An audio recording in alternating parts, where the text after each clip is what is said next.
வணக்கம். All in one zone devotional சேனலுக்கு உங்களை அன்புடன் வரவேற்கிறேன். இன்றைக்கி பாருங்கள், நாங்கள் வைத்தீஸ்வரம் கோயிலுக்கு போயிருக்கோம். வைத்தீஸ்வரம் கோயிலெலாம் சுற்றி பார்த்தோம். வைத்தீஸ்வரம் கோயில் சிறப்பு மற்றும் ஸ்தல வரலாறு மற்றும் செவ்வாயின் வரலாறு பற்றி நம்ம இன்றைக்கி முழு விவரமாக பார்க்கலாம். ஒவ்வொரு மனித உடலும் ஒரு ஆலயம் போன்றது அப்படின்னு சித்தர்கள் கூறியிருக்கிறார். அதைப்போல் எவ்வளவு பணம், பதவி, புகழ் எல்லாம் இருந்தாலும் சரி, நமக்கு நோய் நொடி இல்லாத வாழ்க்கையே சிறந்த வாழ்க்கை இல்லையா? மயிலாடுதுறையிலேருந்து நேராக போனாக்க வைத்தீஸ்வரம் கோயில் வருங்க. இந்த வைத்தீஸ்வரம் கோவில் குளக்கரையில் ஒரு காலத்தில் ஒரு முனிவர் தவம் கொண்டிருந்தாராம். தவம் புரிந்து கொண்டிருக்கும்போது தவளை அங்கே வாழ்ந்திருந்ததாம். அந்த தவளை பாம்பை முழுங்குவதற்கு முயற்சித்ததாம். அதனால் கோபம் அடைந்த முனிவர் என்ன செய்தாராம், அந்த தவளைக்கும் பாம்புக்கும் சாபமிட்டாராம். அதனால் அந்த பாம்பும் தவளையும் அங்கு வருவதே இல்லை, அங்கே வாழ்வதே இல்லை என்று ஊர் மக்கள் கூறுகிறார்கள். இந்த வைத்தீஸ்வரம் கோயில் இறைவனுக்கு பெயர் வைத்தியநாதர். இந்த வைத்தியநாதர் பெயர் எப்படி வந்தது அப்படின்னு பார்க்கலாம். அதாவது உமாதேவி சிவபெருமானை விட்டு பிரிந்த காலத்தில் சிவபெருமான் தவ நிலையில் இருந்தாராம். தவ நிலையில் இருக்கும்போது சிவபெருமானுடைய நெற்றி கண்ணிலிருந்து ஒரு துளி வியர்வை பூமாதேவி, அதாவது பூமியில் விழுந்ததாம். அந்த பூமாதேவி பூமியில் விழுந்த உடனே அந்த வியர்வை ஒரு குழந்தையாக மாறியதாம். அதுதான் நவக்கிரகங்களில் இருக்கும் செவ்வாய் அங்காரகன். இந்த அங்காரகனை தூக்கி எடுத்து இந்த பூமாதேவி வளர்த்தாளாம். பின்னர் அந்த குழந்தை, அந்த செவ்வாய் வளர்ந்த பிறகு சதா சர்வபொழுதும் சிவபெருமானை நினைத்து கொண்டு கடும் தவத்தில் ஈடுபட்டாராம். அப்படி கடும் தவத்தில் ஈடுபட்டும் போது என்ன ஆயிற்றுன்னா, உடம்பெல்லாம் தீப்பிழம்பு ஏற்பட்டதாம் அந்த செவ்வாய் என்னும் அங்காரகனுக்கு. உடனே அந்த உடலெல்லாம் தீப்பிழம்பு ஏற்பட்ட போது அது வெண்குஷ்ட நோயாக அந்த செவ்வாயை சுற்றியதாம். வெண்குஷ்ட நோயில் அவதிப்பட்டாராம். அப்பொழுது ஒரு அசரீரி குரல் கேட்டதாம், இளைஞனே, நீ வைத்தீஸ்வரம் கோயிலில் குளம் இருக்குது. அந்த குளத்தில் ஒரு மண்டலம் 48 நாள் நீராடி இறைவனை வழிபட்டால் உடைய நோய் தீரும் என்று அந்த அசரீரி குரல் சொன்னதாம்.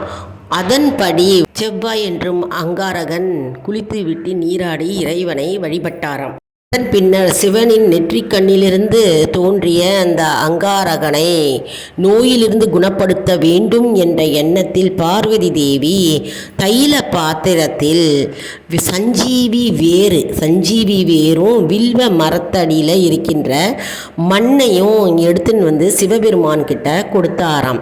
அப்பொழுது சிவபெருமான் அந்த வில்வ மரத்தடி மண்ணையும் சஞ்சீவி வேரையும் ரெண்டையும் ஒன்றா சேர்த்து நல்லா மையாக அரைத்து வைத்தியர்னா டாக்டர், வைத்தியராக மாறி அந்த செவ்வாய் என்னும் அங்காரகன் உடல் முழுவதும் பூசி தடவி விட்டாராம். உடனே என்னாயிற்று, அந்த வெண்குஷ்ட நோய் மறைந்து விட்டது.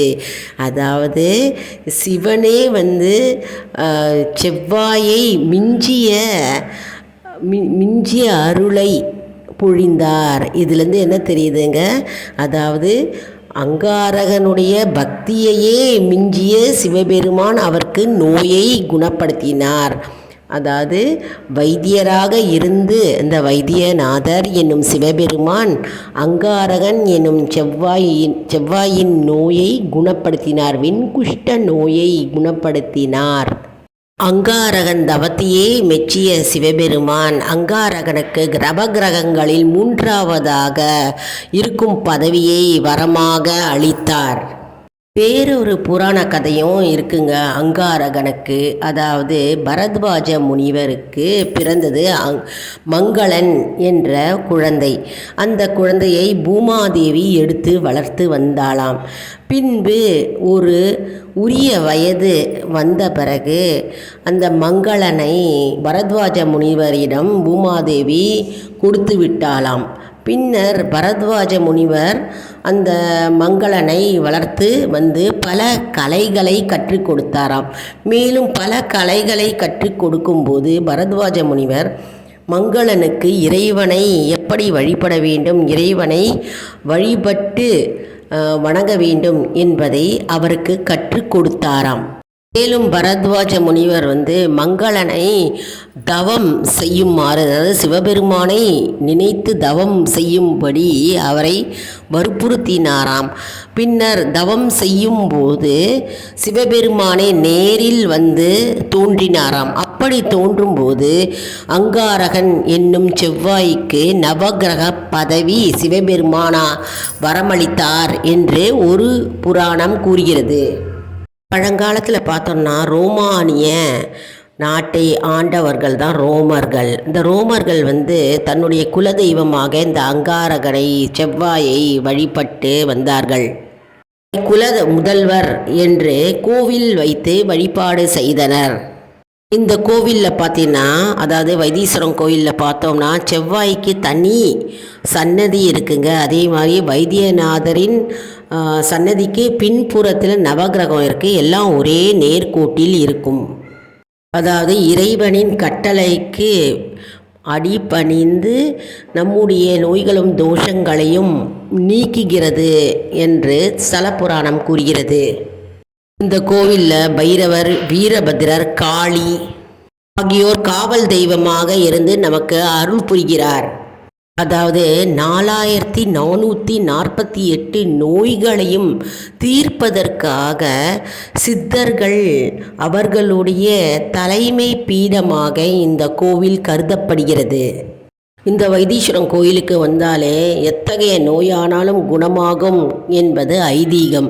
அதனால் வைத்தீஸ்வரம் கோயிலுக்கு எப்போல்லாம் டைம் இருக்கோ இந்த வைத்தீஸ்வரம் கோவிலுக்கு வைத்தியநாதர் சுவாமியையும் செவ்வாய் கிரகம் என்கின்ற அங்காரகனையும் நாம் தரிசிப்போம்.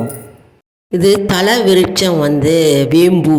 மற்றும் இந்த கோவிலில் செவ்வாய் தோஷம் இருக்கிறவங்க செவ்வாய் சன்னதியில் அங்காரகனுக்கு பூஜை செய்யப்படுகிறது. அதாவது தோஷ நிவர்த்தி, செவ்வாய் தோஷ நிவர்த்தி பூஜை செய்யப்படுகிறது.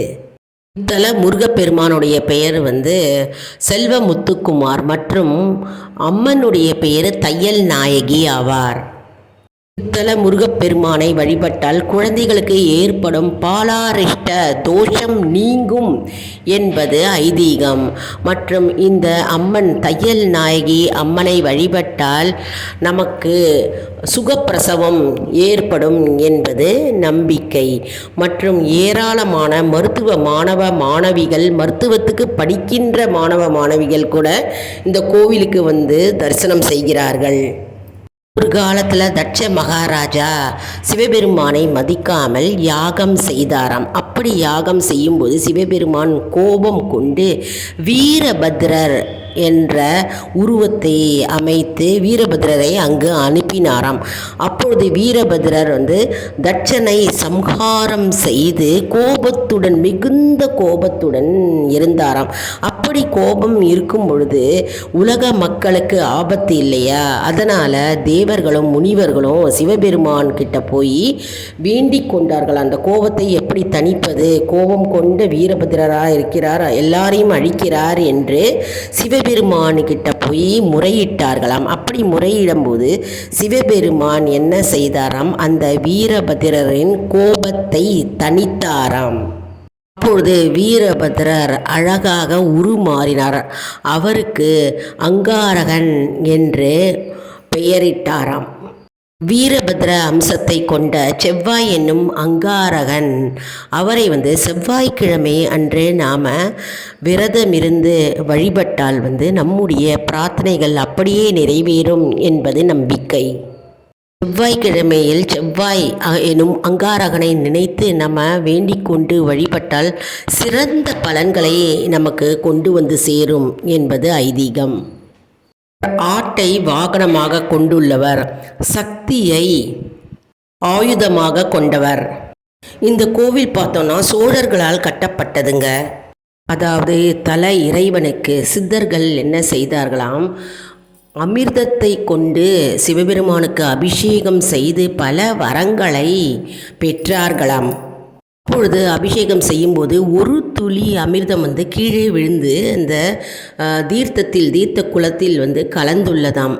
அதற்கு சித்தாமிர்த தீர்த்தம் என்று அந்த குளத்தின் பெயர் அமைக்கப்பட்டிருக்கிறது. இந்த குளத்தில் நீராடினால் நமக்கு நோய்கள் அனைத்தும் நீங்கும் என்பது நம்பிக்கை. அனைத்து விதமான பலவிதமான நோய்கள் வியாதியில் அவதிப்படுகிறவர்கள் அனைவருக்கும் தோஷ நிவர்த்தி ஏற்படும் என்பது நம்பிக்கை. இந்த தீர்த்தத்தில் 18 சித்தர்கள் அமைந்துள்ளார். மற்றும் இந்த தீர்த்தக்கரையில் குளக்கரையில் முனிவர் ஒருவர் தவம் இருக்கும் பொழுது ஒரு பாம்பு அங்கு தவளையை முழுங்க பார்த்ததான். கோபம் அடைந்த முனிவர், ஏன்னா தவத்தை கலைக்கிறார் இல்லையா, அதனால் முனிவர் கோபம் அடைந்தாராம். அதனால் அந்த தவளைக்கும் பாம்புக்கும் சாபமிட்டாராம். இங்கு இனிமே நீ வாழக்கூடாது என்று சாபம் அளித்தாராம். பின்பு அதிலிருந்து அந்த குளக்கரையில் தவளையும் பாம்பும் பார்க்கவே முடியாதாம். இப்போது நோய் தீர்க்கும் திருச்சாந்து பற்றி பார்க்கலாம். அதாவது 4448 சகல நோய்களையும் தீர்க்கும் மருத்துவத்தின் தலைப்பீடமாக இந்த வைத்தீஸ்வரம் கோயில் அமைகிறது. இங்கு புற்று மண், அபிஷேக தீர்த்தம், வேப்ப இலை, அபிஷேக சந்தனம், அபிஷேக விபூதி இவைகளை கொண்டு திருச்சாந்து தயாரிக்கப்படுகிறது. இதை சாப்பிட்டால் தீராத நோய்கள் குணமாகும் என்பது நம்பிக்கை. இங்கு இருக்கும் புனுகு எண்ணெயை எடுத்து நமக்கு தோல் நோய் இருந்த இடத்தில் தேய்த்து வந்தால் நோய்கள் இருந்த இடமே தெரியாமல் ஓடிவிடும் என்பது நம்பிக்கை. இந்த வைத்தியநாதர் வைத்தீஸ்வரம் கோவிலில் வந்தாலே நமக்கு பலவிதமான நோய்கள் நீங்கும். அதாவது தொழில் நோய்கள் மட்டும் இன்றி பிறவி பிணிகளை எல்லாம் தீர்த்து வைப்பார் இந்த வைத்தீஸ்வரம் கோவில் வைத்தியநாதர் ஆவார். இவரை வணங்கினால் மன அமைதி, வேலை வாய்ப்பு, தொழில் முன்னேற்றம் போன்ற திருமண தடைகள், குழந்தையின்மை போன்ற பலவிதமான நோய்களும் தடைகளும் அனைத்தும் நீங்கும் என்பது ஐதீகம். மேலும் உத்தியோக உயர்வு போன்ற தோஷ நிவர்த்தி உண்டாகும் ஸ்தலமாகும். மேலும் செவ்வாய் எனும் அங்காரகனுக்கு சிவப்பு நிறை ஆடை அணிந்து அவருக்கு மலர்களால் அர்ச்சனை செய்து நாம் வேண்டுதல்களை வைத்தால் நமக்கு செவ்வாய் தோஷம் இருந்தால் அந்த தோஷங்கள் அனைத்தும் நீங்கும் என்பது நம்பிக்கை. இந்த கோவில் மிகவும் பெரிய கோவிலுங்க, அருமையாக இருக்குது வைத்தீஸ்வரம் கோயில். யாரெல்லாம் வைத்தீஸ்வரம் கோவிலுக்கு போகலையோ, எப்போல்லாம் நேரம் இருக்கோ உங்களுடைய குடும்பத்துடன் போய் வாருங்கள்.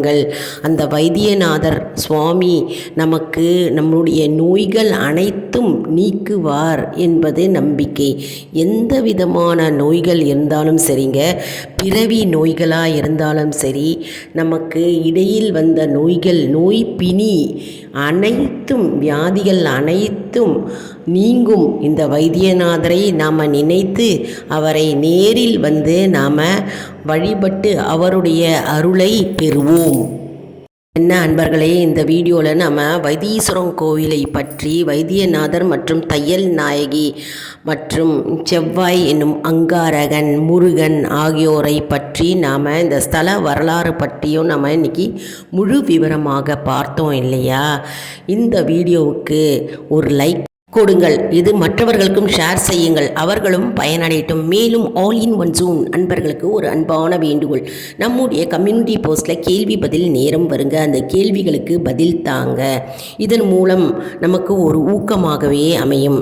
நம்முடைய ஆன்மீக பயணம் எப்படி இருக்கிறது என்பதை நாம் தெரிந்து கொள்ளலாம் இல்லையா? இது சப்ஸ்கிரைப் செய்தவர்களுக்கு மட்டுமே தெரிய வரும். அதனால் நம்முடைய சேனலை மறக்காமல் சப்ஸ்கிரைப் செய்து கொள்ளுங்கள். சப்ஸ்கிரைப் செய்து கொள்ளும் பொழுது நாம் ஆல் என்கின்ற ஆப்ஷனை ப்ரெஸ் செய்ய வேண்டும் மற்றும் பெல் பட்டனை ப்ரெஸ் செய்ய வேண்டும். அப்போ தான் நமக்கு அனைத்து நோட்டிஃபிகேஷனும் மிஸ் பண்ணாமல் நமக்கு தெரிய வரும். யாரெல்லாம் வைத்தீஸ்வரம் கோயிலுக்கு போய் வைத்தியநாதர சுவாமியை தரிசித்தீங்கள் அப்படின்னு எனக்கு கமெண்ட் செக்ஷனில் தெரிவிங்க. அடுத்த வீடியோவில் வேறொரு தலைப்புடன் உங்களை வந்து சந்திக்கிறேன். நன்றி, வணக்கம்.